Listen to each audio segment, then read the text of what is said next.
Jina langu ni Eva Raphael, ni meneja wa mkoa wa kikodi wa Ilala.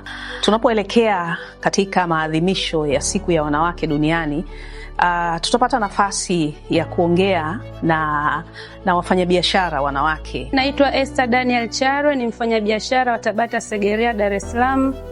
Mimi ni mlipa kodi na hamasisha wafanyabiashara wote wanawake tukalipe kodi kwa wakati. Sajilini biashara zenu mpate tini. Tini ni bure kabisa. Tujitokeze kwa wengi kukadiriwa kabla ya tarehe 31 Machi. Ukipata changamoto yoyote ya kikodi, usisite kuwasiliana na TRA, kwani watatatua changamoto zako kwa wakati.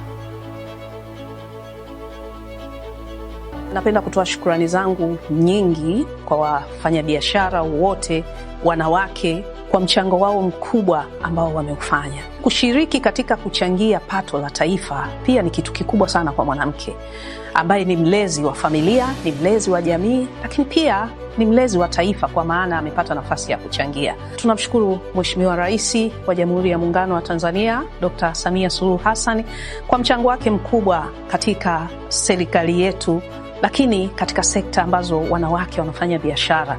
Amekuwa mstari wa mbele kuhakikisha kwamba taifa na wananchi wake wanapata huduma za msingi. Kwa mfano, ujenzi wa shule ya sekondari ya Liwiti, ujenzi wa kituo cha afya cha Segerea. Mheshimiwa Rais ametoa mchango wake mkubwa, amesimamia na kuhakikisha kwamba jamii inapata huduma na zinasogea karibu yao. Hivyo basi, napenda kuchukua nafasi hii tena kwa mara nyingine kuwapongeza wanawake wote katika kuadhimisha siku ya mwanamke duniani mwaka 2026, haki na usawa kwa wanawake na wasichana, msingi jumuishi kufikia dira 2050.